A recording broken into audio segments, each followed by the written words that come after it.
ایک نوجوان تھا، اپنی ماں کو یتیم خانے چھوڑ آیا، ساتھ میں انتظامیہ کو اپنا نمبر بھی لکھ کے دے آیا کہ جب میری ماں مرنے پہ آئے تو مجھے اطلاع کر دینا، میں نے اپنی ماں کی تدفین اپنے شہر میں ہی، اپنی بستی میں ہی کرنی ہے۔ اللہ اکبر۔ ماں کا جب وقت آخر آیا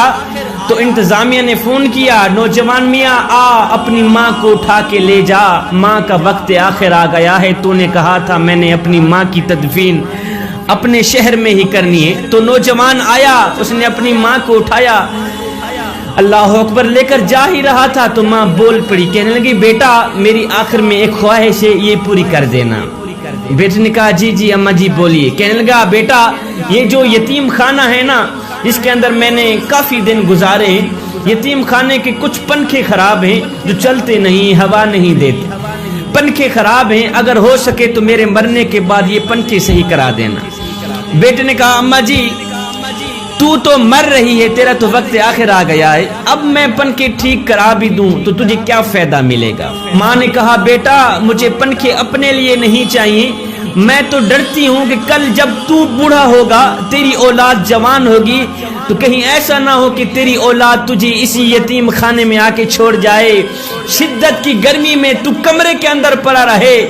اللہ اکبر، گرمی میں سسکتا رہے، بیٹا مجھے قبر میں بھی نیند نہیں آئے گی کہ میرا لال گرمی میں سسک رہا ہے، پنکھے مجھے اپنے لیے نہیں چاہیے، مجھے تو تیرے لیے چاہیے۔ زندہ ماں سوکھی روٹی کے لیے ترستی رہی، ٹھنڈے پانی کے لیے ترستی رہی،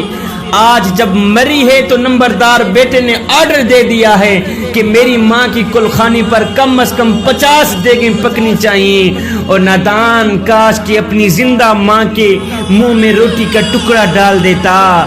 اپنی زندہ ماں کے منہ میں روٹی کا لقمہ ڈال دیتا،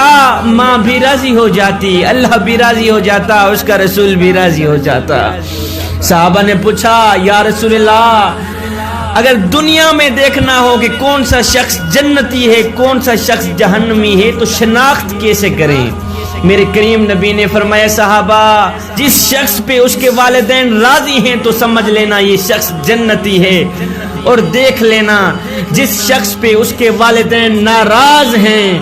خفا ہیں تو سمجھ لینا یہ شخص جہنمی ہے۔ ایک شخص نے اپنی بوڑھی ماں کو اپنے کندھے پہ بٹھایا، 7 حج کرائے، 7 حج کرا دینے کے بعد خیال آیا کہ شاید میں نے اپنی ماں کا حق ادا کر ہی دیا ہے۔ آنکھ لگی، نیند آئی، رات کو خواب میں کسی کہنے والے نے کہا او نادان، سخت سردی تھی، باہر برف باری ہو رہی تھی، جاڑا تھا، تو بچہ تھا، اپنی ماں کے ساتھ لیٹا ہوا تھا، سویا ہوا تھا، تجھے پخانہ آیا، تو نے پخانہ کر دیا، بستر کو گندا کر دیا، غربت کی وجہ سے دوسرا بستر تھا نہیں۔ اللہ اکبر، ماں اٹھی، اس نے ٹھنڈے پانی کے ساتھ اس بستر کو دھویا، تجھے بھی دھویا، اس کے بعد ماں نے بستر چارپائی کے اوپر بچھا دیا، خود بستر کے اوپر لیٹ گئی، ٹھنڈے بستر کے اوپر، گیلے بستر کے اوپر لیٹ گئی اور تجھے اپنی چھاتی پہ لٹا دیا۔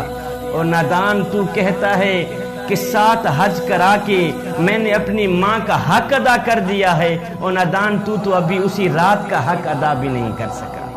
معلوم ہوتا ہے کہ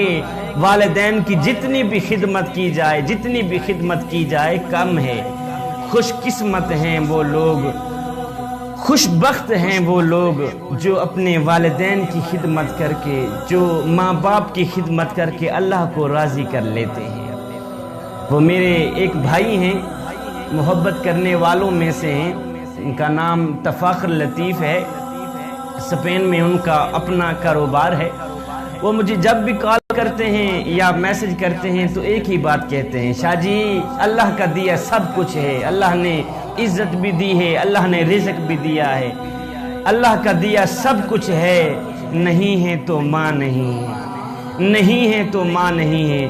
کہتے ہیں اے میرے دوست بازار میں ہر چیز مل جاتی ہے، نہیں ملتا تو ماں کا پیار ہی نہیں ملتا۔ ایک شخص کی آنکھ لگی،